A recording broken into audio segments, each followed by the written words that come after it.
राम, मेरा नाम नीरज कुमार है। एनएस के यूट्यूब चैनल में आपका स्वागत है। मैं आज बात करूंगा वोट बैंक के बारे में। मैं ज़िंदगी भर के फैसला लिया हूं कि दोस्तों मैं किसी पार्टी को मैं वोट ही नहीं दूंगा। वोट ना देने के एकमात्र मकसद है कि दोस्तों मेरे कुछ कारण हैं। कारण जानना चाहते हो तो मैं अपना गुरुदेव जी का मैं ऑडियो सुनाना चाहता हूँ, उसी से पता चल जाएगा मैं वोट देने के लिए तैयार क्यों नहीं हूँ। सवाल इन्होंने पूछा था कि आप चुनाव क्यों नहीं लड़ते, और मेरा जवाब मैं आपको बता दूं कि अगर मैं चुनाव लड़के पार्लियामेंट में पहुंच भी जाऊं तो ये पार्लियामेंट मेरा नहीं है, ये पार्लियामेंट उनका है। ये पार्लियामेंट्री डेमोक्रेटिक सिस्टम मेरा नहीं है, स्वदेशी नहीं, ये विदेशी तंत्र है। और इस विदेशी तंत्र में आप किसी भी अच्छे से अच्छे आदमी को भेज दीजिए, वो वही करने वाला है जो हो रहा है। इसको एक उदाहरण से समझिए। हमारे यहाँ पता है क्या होता है, और तीसरे सवाल का जवाब भी इसी में आ जाएगा कि ये भाजपा अपनी है कि नहीं। क्या होता है कि ये पूरी की पूरी व्यवस्था एक मोटर गाड़ी की तरह है। आप ड्राइवर बदलते जाते हो लेकिन कार वही चलती जाती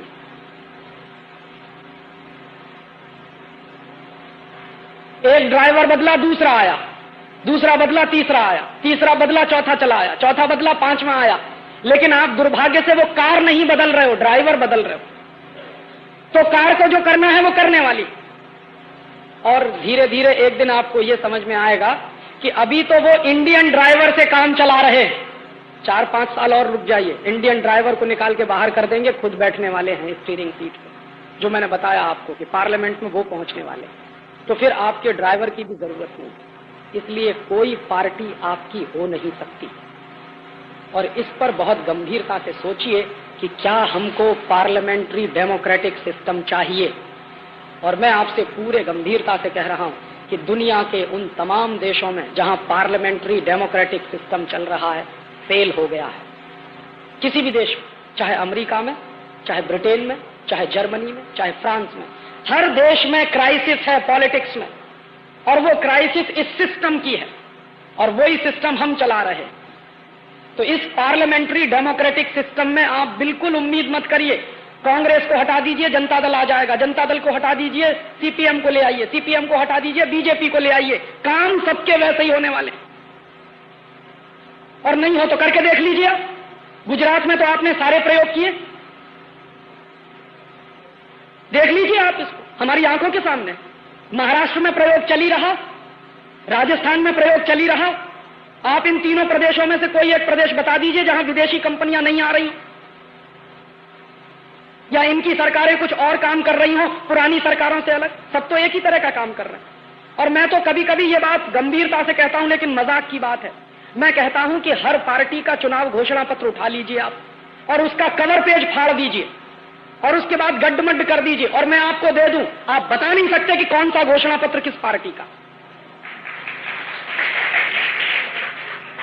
सबके चुनाव घोषणा पत्र एक जैसे, फर्क बस इतना है कि किसी के चुनाव घोषणा पत्र में कोई बात पेज नंबर 1 पर होगी तो दूसरी पार्टी के चुनाव घोषणा पत्र में पेज नंबर 10 पर होगी। किसी में वो बात पेज नंबर 15 पर है तो किसी में पेज नंबर 40 पर हो जाएगी। इससे ज्यादा कोई फर्क नहीं, कोई क्वालिटी का फर्क नहीं। और मैं तब आपसे कह रहा हूं कि हमको गंभीरता से विचार करना चाहिए कि ये संसदीय लोकतंत्र हमको चाहिए क्या। और अगर ये संसदीय लोकतंत्र चाहिए तो इसके स्वरूप के बारे में तय करिए। मैं बहुत गंभीरता से इस निष्कर्ष पर पहुंचा हूं पिछले कुछ वर्षों में। हो सकता है मेरा निष्कर्ष गलत हो, मैं ये नहीं कहता कि यही आखिरी सच है। मैं मानता हूं कि हिंदुस्तान से पार्टियों का शासन खत्म करना पड़ेगा, इन पार्टियों को हटाना पड़ेगा। जानते हैं क्यों? मैं मेरे घर का उदाहरण देता हूं, बिल्कुल ताजा उदाहरण है। उत्तर प्रदेश में चुनाव हुआ तो मेरे पिताजी ने मुझे फोन किया। मैं एक जगह गया हुआ था ऐसे ही व्याख्यान करने। मेरे पिताजी ने फोन किया, क्या फोन किया कि तुमको घर आना है। मैंने कहा किस लिए? कि वोट डालना। चुनाव आ गया, वोट डालना। मैंने कहा क्यों वोट डाले? कि तुम्हारा बहुत पवित्र काम है वोट डालना। तो मैंने कहा काहे को आए घर पे? तो उस दिन मैं बताऊं आपको कि 35 मिनट मेरे पिताजी फोन पर बात करते रहे एसटीडी से, और मुझको समझाते रहे। अंत में उन्होंने कहा कि तुमको इसलिए आना है कि कांग्रेस को वोट डालना। थोड़ी देर के बाद मेरी मां ने उनके हाथ से फोन छीन लिया। मेरी मां कहने लगी कि तुमको घर इसलिए आना है कि वोट भाजपा को डालना। मेरा भाई भी था उनके साथ वहां फोन पे। तो उसने कहा भैया आपको इसलिए आना है यहाँ पे कि ना हम भाजपा को वोट देना चाहते हैं, ना हम कांग्रेस को वोट देना चाहते हैं, हम किसी इंडिपेंडेंट को वोट देना चाहते हैं। मेरा एक घर है, उस घर में मेरे पिताजी कहते हैं कांग्रेस को वोट डालो, मेरी मां कहती है भाजपा को वोट डालो, मेरा भाई कहता है कि इंडिपेंडेंट को वोट डालो, और मैं कहता हूं कि वोट डालने की जरूरत ही नहीं है, वो पड़ जाएगा वैसे ही। मैं जाऊं या ना जाऊं, वो वोट पड़ने वाला है। तो ये जो तंत्र है, इसने जानते नतीजा क्या पैदा किया? मेरा एक घर जिसमें मैं, मेरी मां, मेरा भाई, मेरे पिताजी 4 हिस्सों में बटे हुए हैं। एक कहता है भाजपा, दूसरा कहता है कांग्रेस, तीसरा कहता है इंडिपेंडेंट, चौथा कहता है कि वोट ही मत डालो। माने मैं मेरे घर की हैसियत के हिसाब से एकता कायम नहीं रख सकता। घर के 4 हिस्से हो गए, ये हर घर में है। एक भाई भाजपा में, दूसरा कांग्रेस में, तीसरा जनता दल में, चौथा सीपीएम में, 5वां सीपीआई में। जानते हैं अंग्रेजों ने इस देश को कैसे तोड़ा था? साम, दाम, दंड और भेद। तो साम से तोड़ नहीं पाए, दंड से तोड़ नहीं पाए, भेद की नीति बराबर चली, और भेद किया समाज के हर स्तर पे, पूरे समाज को बांटा, और पूरे समाज को बांट के हिंदुस्तान को तबाह कर दिया। जो भेद की नीति अंग्रेजों ने अपनाई इस देश में, आज का पॉलिटिकल सिस्टम वही भेद की नीति अपना रहा। घर घर में क्राइसिस खड़ी हो रही है कि तुम इस पार्टी में जाओ कि तुम उस पार्टी में जाओ, और हम एक घर की हैसियत से उद्देश्य सबके बराबर हैं, लेकिन लड़ाई लड़ रहे हैं अलग अलग। और मैं जानता हूं कि मेरा वोट मैंने जिस पार्टी को दे दिया, सत्ता में आने के बाद वो मुझको भूल जाएंगे, नमस्कार भी नहीं करेंगे, उसके पहले तक मेरे घर पे आएंगे, हाथ जोड़ेंगे, पैर छुएंगे, गधे को बाप बना लेंगे क्योंकि वोट चाहिए, और वोट मिलकर जब चलेगा तो 5 साल तक शक्ल दिखाई नहीं देगी आपको। तो ये पॉलिटिकल सिस्टम अपना है नहीं, ये तो अंग्रेजों ने हमको बर्बाद करने के लिए दे दिया। और इस पॉलिटिकल सिस्टम को अगर आप और आगे चलाएंगे तो समाज और ज्यादा टूटेगा। मेरा जो दर्द है वो दर्द ये है कि समाज टूट रहा है, पॉलिटिक्स उस पर चल रही है, समाज में विभाजन हो रहा है, घर घर में टूटन हो रही है, पॉलिटिक्स उस पर चल रही है। और वो पॉलिटिक्स किसी बड़े उद्देश्य के लिए होती तो मेरे समझ में आता। अब सबका उद्देश्य सिर्फ सीमित रह गया है कि किसी तरह सत्ता हासिल कर लो और सत्ता सुख भोग लो, ज्यादा से ज्यादा, उससे ज्यादा क्या है कि हमारे पास ब्लैक कैट कमांडोज हो जाएंगे, वही हमारा स्टेटस सिंबल है। एक बार मिनिस्टर हो जाएंगे, ब्लैक कैट कमांडोज हो जाएंगे, और सब यही कर रहे हैं। इस देश में अगर आप जननेता हो, इस देश के अगर आप लोक नायक हो, तो ये ब्लैक कैट कमांडोज की क्या जरूरत है? और मान लो कोई आपको मार भी देगा तो ठीक है, तैयारी रखिए मरने की। हाँ, क्यों डरते हैं मरने से? और ये तो वो देश है जहां बार बार जन्म की कल्पना है। मुझे तो अगला भी जन्म मिलने वाला है, तो काहे को चिंता कर रहे हैं? मर जाएंगे अगली बार, हो सकता फिर नेता बन के पैदा हो जाएंगे आप। तो मरने की तैयारी है नहीं, और बड़ी बड़ी बातें करेंगे कि हम समाज के जन नेता हैं, लोक नेता हैं। और मैं आपको यह बता सकता हूं कि ये जो ब्लैक कैट्स कमांडोज की व्यवस्था है, दुनिया की कोई भी ताकत लगा दीजिए, अगर आपको कोई मारने वाला पैदा हो गया तो बच नहीं सकते आप। अगर बचाने वाला होता तो इंदिरा गांधी का क्या हुआ? बचाने वाले होते थे तो राजीव गांधी का क्या हुआ? कुत्ते की तरह से मारे गए दोनों के दोनों। तो अगर आपको कोई मारने वाला पैदा हो गया है तो छोड़ दीजिए। और फिर हमारे यहां तो है, जिसको प्रभु रखता है उसको कौन मार सकता, और जब प्रभु ने तय कर लिया है तो आपको बचा कौन सकता? तो इतनी तैयारी रख के काम करिए। भारतीय संस्कृति में मरने से कभी डर नहीं रहा है किसी को, और ये आज सबसे ज्यादा डरपोक नेता पैदा हो गए, ब्लैक कैट्स कमांडोज लेके आगे पीछे घूमते हैं साहब, बड़ा रौब पड़ता है। माने लाखों करोड़ों रुपया बर्बाद करते हैं। ये पार्लियामेंट्री डेमोक्रेटिक सिस्टम के नतीजे हैं, और दुनिया में मैंने नहीं देखा, सारी दुनिया तो मैंने नहीं देखी, लेकिन कुछ देश तो मैंने देखे। किसी भी देश में एमपीज को घर नहीं दिए जाते रहने के लिए। यहां है, महल है उनके पास, किसी देश में नहीं है। ब्रिटेन में नहीं है, फ्रांस में नहीं है, जर्मनी में नहीं है, स्वीडन में नहीं है, अमेरिका में नहीं है। एमपीज को रहने के लिए कोठियां नहीं मिलती सरकार की तरफ से, उनको किराए के घर में रहना होता है या अपने घरों में रहना होता है।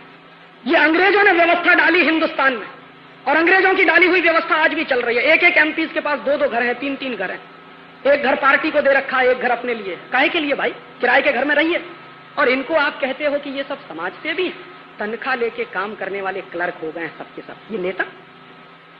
अपना टीए बढ़ाना हो, अपना डीए बढ़ाना हो तो पूरा पार्लियामेंट एक हो जाता। पूछिए जरा इनसे, कोई एक पार्टी माई की लाल थी जब ये डीए बढ़ाने की बात हुई थी पार्लियामेंट के अंदर? अपने भत्ते बढ़ाने की बात आई थी पार्लियामेंट के अंदर, सारे पार्टीज के एमपी एक हो गए। और फटाफट बिल पारित हो गया। और यहां तक नहीं, व्यवस्था यहां तक कर ली है कि अगर आप एक बार घुस गए पार्लियामेंट में तो जन्म जिंदगी आपके नाती पोतों को भी पेंशन मिलती रहे। काहे के लिए भाई? एक तरफ कहोगे कि हम जननेता हैं, एक तरफ कहोगे हम लोकनायक हैं, दूसरी तरफ तनख्वाह लेके काम करने की स्थिति तुम्हारी बनी हुई है।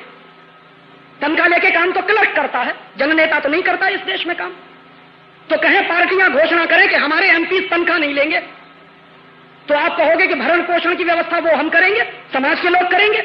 इस देश में तो हमेशा से व्यवस्था रही है कि जो समाज सेवा के काम में निकलता है समाज उसकी व्यवस्था करता है। ये कोई आज की बात थोड़ी है, हजारों साल से यही चला आया इस देश में। जिन्होंने समाज सेवा का काम किया है समाज ने उसकी व्यवस्था की है। तो ये जो पॉलिटिशियंस कहते हैं कि हम समाज सेवा कर रहे हैं, छोड़िए अपनी सारी व्यवस्थाएं, समाज आपकी व्यवस्था करेगा, आप देश चलाने का काम करिए। लेकिन ये तो सब वेतन भोगी हो गए, भत्ते वाले हो गए।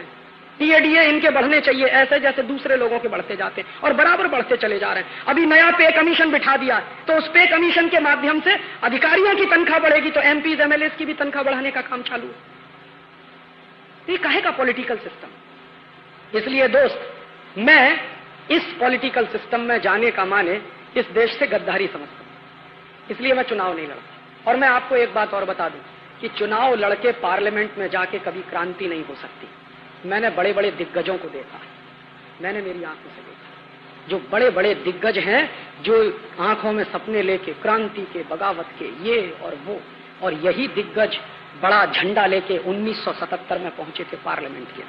आपको मालूम है बहुत बड़ा आंदोलन हुआ था इस देश में, जेपी आंदोलन, जयप्रकाश आंदोलन, और उसमें बड़े बड़े क्रांतिकारी लोग थे। ऐसे ऐसे क्रांतिकारी लोग थे जो बड़ौदा डायनामाइट केस के अपराधी थे और इस देश के नौजवानों में सुरसुरी पैदा करते थे। जैसे ही पार्लियामेंट के अंदर घुसे उनकी सारी तेजस्विता नष्ट हो गई। आज वो किसी काम के नहीं, सिवाय इसके कि इस पार्टी का पल्ला पकड़ो या उस पार्टी का पल्ला पकड़ो। पूरी ताकत उनके जिंदगी की अब इसी काम में जा रही है।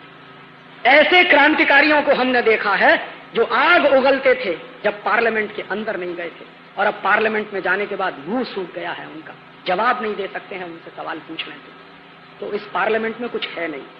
और जेपी की एक बात मुझे बराबर याद रहती कि ये पार्लियामेंट में बैठे हुए लोग कुत्ते की तरह से सूखी हड्डियां चूस रहे, तो मैं कुत्ते की तरह से सूखी हड्डी चूसने के लिए पार्लियामेंट में नहीं जाना चाहता। और मुझे भरोसा है कि इस देश में अगर क्रांति होगी तो पार्लियामेंट के बाहर होगी, पार्लियामेंट के अंदर नहीं होगी। पार्लियामेंट के बाहर क्रांति होगी। और मैं ज्यादा नहीं कहता, 1-2 लाख नौजवान मिल जाए कमिटमेंट वाले, जिनको मरने से डर नहीं लगता। और ऐसे नौजवान जिनको मरने से डर नहीं लगता हो, मेरी डायरी में मेरा नाम लिख, अपना नाम मुझे लिखा। ज्यादा नहीं कहता, 1-2 लाख चाहिए, इस देश की सारी व्यवस्था बदल जाएगी। ये बिल्कुल मुश्किल काम नहीं। कमिटमेंट वाले 1-2 लाख लोग हो जाए, सारी व्यवस्था बदल जाएगी। हमने तो दुनिया में देखा है, मुट्ठी भर लोगों ने व्यवस्थाएं बदली। फ्रांस का रिवॉल्यूशन हुआ था, 17 लोग थे बस, और उन 17 लोगों ने पूरे फ्रांस को बदल दिया। जर्मनी में क्या हुआ? हिटलर एक अकेला था, सारा देश खड़ा कर दिया था। कहीं भी देखिए दुनिया में कुछ कमिटमेंट वाले लोग, शर्त एक ही है, जिनको मरने से डर नहीं लगता। ऐसे कमिटमेंट वाले लोग चाहिए। ये पार्लियामेंट क्या, दुनिया की सारी व्यवस्थाएं बदल सकती हैं, और वो पार्लियामेंट के बाहर से होता, पार्लियामेंट के अंदर से नहीं होता। और आखिरी सवाल का जवाब एक लाइन में, जैसे कांग्रेस है, जैसे जनता दल है, जैसे सीपीएम है, जैसे सीपीआई, वैसे ही भारतीय जनता पार्टी है। उसमें और बाकी पार्टियों में मेरे हिसाब से कोई फर्क नहीं। वो भी सत्ता की लड़ाई में वैसे ही शामिल हो गए हैं जैसे दूसरी पार्टियां वाले शामिल हैं। उनको भी अब सत्ता ही दिखाई देती है, ना आदर्श दिखाई देते हैं, ना अपनी घोषणाएं दिखाई देती हैं जो सत्ता के पहले वो करते थे। वहां पहुंच के तो भाषा ऐसी हो गई, आपने देखा है जब पार्लियामेंट में वो 13 दिन की डिबेट चल रही थी, क्या क्या समझौते करने की तैयारी हो चुकी थी एक कुर्सी के लिए। अपनी सारी आइडियोलॉजी उठा के कूड़े में फेंक दिया एक कुर्सी के लिए। ये उनके अंदर भी आ गया है, इसलिए उनमें और बाकी पार्टियों में कोई फर्क नहीं। और मैं आपसे एक निवेदन और कर दूं, आप जितने दिन पार्टियों के चक्कर में रहेंगे उतना ही अपना नुकसान करेंगे, देश का नुकसान करेंगे। इन पार्टियों का चक्कर छोड़ दीजिए, पार्टियों का चक्कर छोड़कर देश के चक्कर में पड़िए। आज इनके लिए पता है क्या हो गया? पार्टी देश से ज्यादा महत्वपूर्ण हो गई। देश नहीं है, पार्टी महत्वपूर्ण। और उसमें क्या है, पार्टी नहीं टूटनी चाहिए, देश टूटे तो टूट जाए। सारे समझौते किसके लिए करते हैं? पार्टी नहीं टूटनी चाहिए, चाहे जितने गलत समझौते करने पड़े। सरकार नहीं जानी चाहिए, चाहे जितने गलत समझौते करने पड़े। तो अब इनके लिए भी देश महत्वपूर्ण नहीं है, समाज महत्वपूर्ण नहीं है, पार्टी महत्वपूर्ण है, सत्ता महत्वपूर्ण है। और मैं आपको बता दूं कि पार्टी कभी देश से बड़ी हो नहीं सकती। जो लोग इस भ्रमणा में हैं कि पार्टी देश से बड़ी हो गई है, उनको मैं कह रहा हूं कि पार्टी देश से बड़ी कभी होती नहीं, देश बड़ा होता है। ये देश रहेगा तो आप रहेंगे, ये देश नहीं रहेगा तो आप भी नहीं रहेंगे। इसलिए पार्टियों का चक्कर छोड़िए और इस पॉलिटिक्स की बात छोड़िए, अब तो क्रांति की बात करिए। जितने देर पॉलिटिक्स की बात करेंगे उतना ही ज्यादा आपको निराशा होगी, जितनी देर क्रांति की बात सोचना शुरू करेंगे उतना ही ज्यादा आशा का संचार होगा, उत्साह आएगा, उमंग पैदा होगा। बस यही जवाब मुझे देना। राजीव जी,